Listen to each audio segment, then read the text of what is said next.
Hey, what is up, guys? So welcome to part 4, which is all about mastering your plan.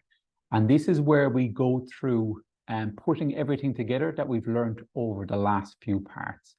So we just kind of put it together like a jigsaw, put each of the pieces together and actually start to create your plan moving forward from here.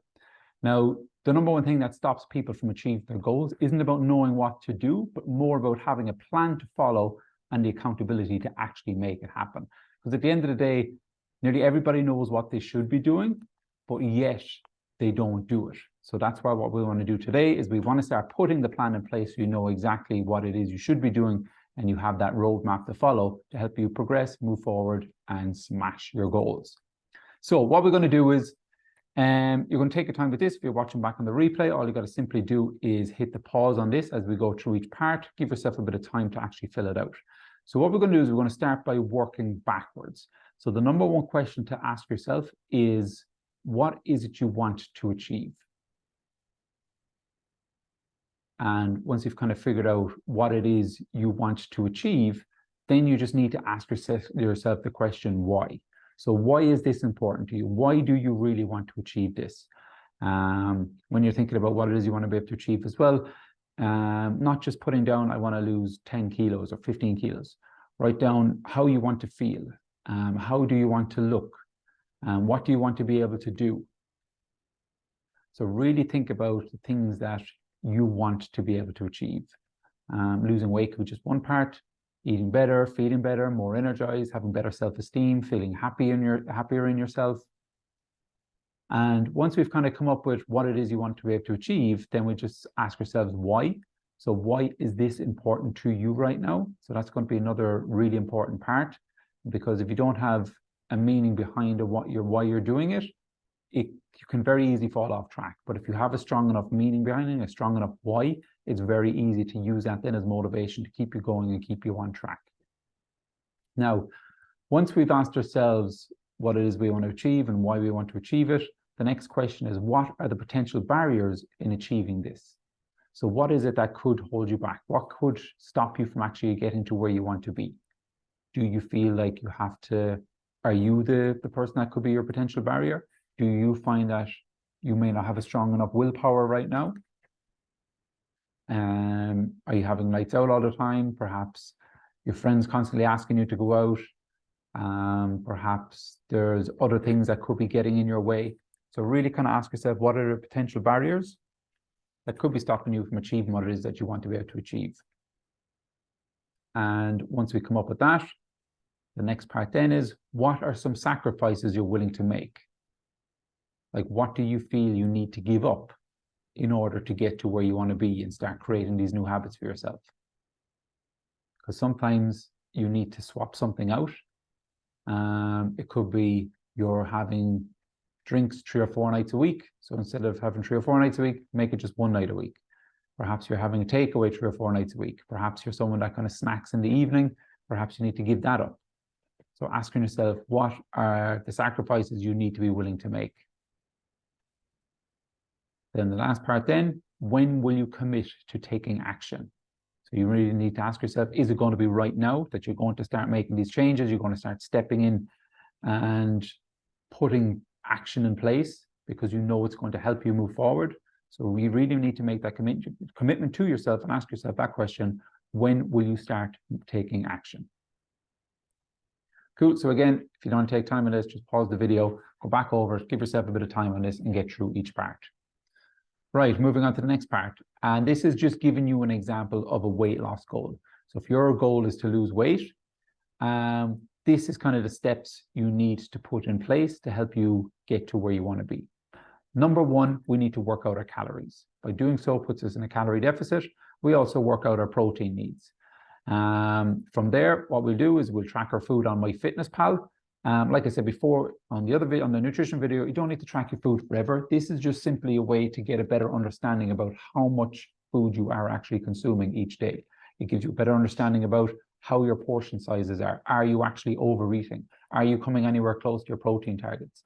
So if you do this for a couple of weeks, you'll get a much better understanding about the foods that you're putting into your body each and every day and the amount of calories and protein related to each of the foods as well and each of the meals. So definitely be doing that. Committing then to 10,000 steps a day. Again, movement equals burning calories. So when we want to get in a calorie deficit, moving more is definitely going to burn off more calories. So committing to the 10,000 steps a day is simply going to give you that extra 500 calories of burnt calories per day to help you move forward. Committing to 3 days training a week as a minimum. Again, that could be in a gym, it could be at home, it could be getting out for runs, it could be doing whatever you enjoy in terms of your training, making sure you're committing to that, because that's what will help you. Next up, your water intake, staying hydrated, ideally 3 liters or 2 to 3 liters a day that you want to try and get it into you. Again, coming back to the habits that we spoke about before and committing to actually getting that water into you each and every day. Aiming for 7 to 8 hours sleep. At the end of the day, our body recovers and builds and repairs while we're sleeping. So if we're not getting adequate sleep, it's going to affect your stress levels, it's going to affect how your body's recovered from the day before. So definitely trying to get a bit more sleep in and aim for those 7 to 8 hours sleep a day. Avoiding high sugar, high calorie snacks. So again, these are simple things that you could eat them or drink them and it won't even leave you feeling full at all, but yet it's giving you that massive boost of calories. So it's about being consciously aware of the foods you're having, of the snacks you're having, of what you're actually drinking. So this is the key things to follow if you want to lose weight and drop body fat. And this is just an example about what I did. So for me, when I first started my journey, I was drinking all the time. I was constantly eating takeaways and stuff like that. And so for me, cutting out processed foods, I actually was training 5 days a week. I was moving as much as I could, getting my steps up. I stopped snacking in the evening.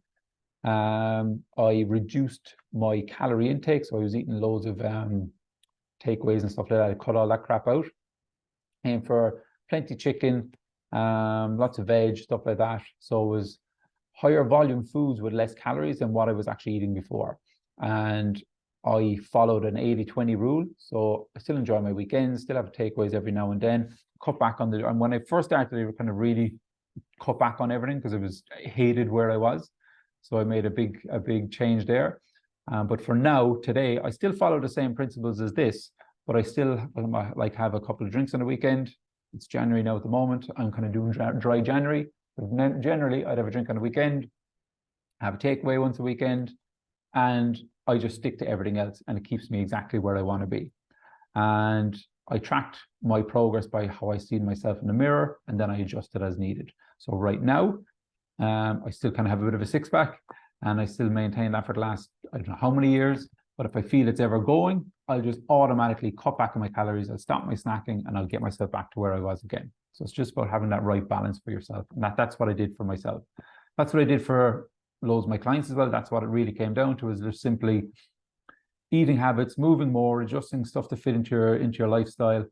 And that's what kind of really helps people stay on track.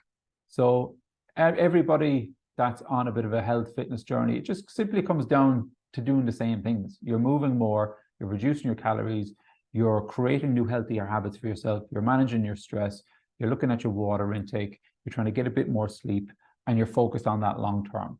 And that should be the key thing, that you're putting all these things in place, and it can take time to do that. So for example, for me, from my before and after, that wasn't like 12 weeks completely shredded, blah, blah, blah. That took time because I had a lot of emotional stuff going on as well. I suffered a lot with a lot of mental health stuff. So for me to get to where I wanted to be, it took a lot of work. It's not this quick fix or anything like that. It took time, and that's the same with everybody. That's what I tried to focus on with people. Take time, learn what you need to learn, start adjusting your lifestyle, start adding in the things you know need to be there, and slowly start to mold this in a way that's going to suit you long term, because that's what's going to really help you stay on track long term. So action time. Again, you're going to pause the video on this as we kind of go through each part to make sure you give yourself enough time to go through it. So we're going to go through your nutrition, fitness, mindset, and habits. So starting with the nutrition, what will you change about your eating habits? So that's the first question I want you to answer. What will you change about your eating habits? And just hit pause and get through it.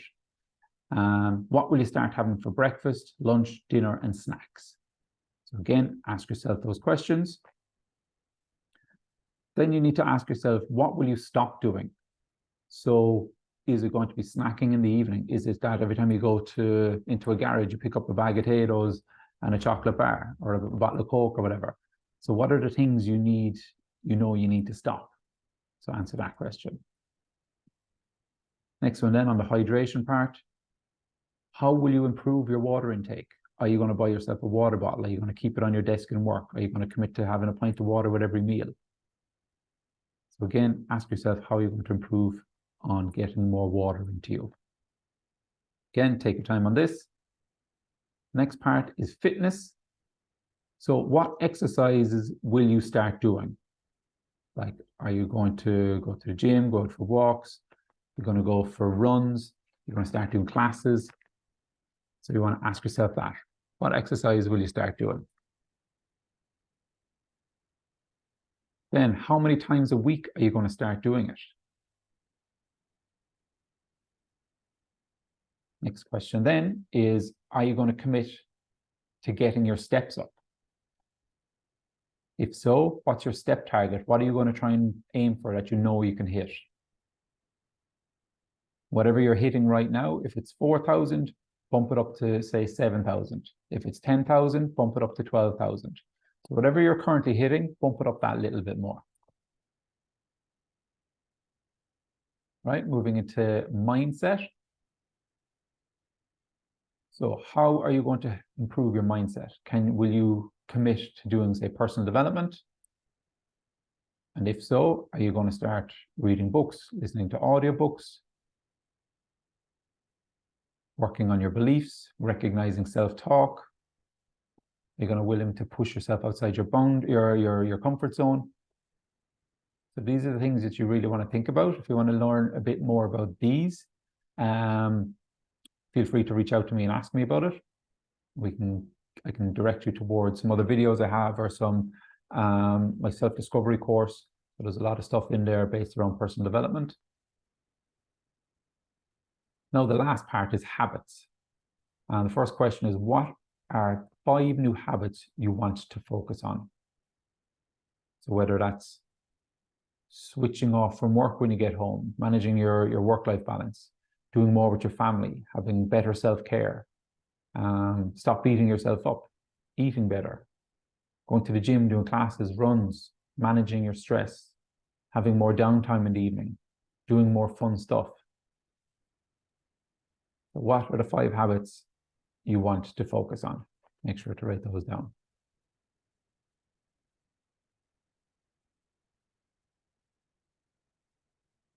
All right, guys, that's the end of today's session. If you any questions at all, make sure to shoot me a message. Let me know where you're at.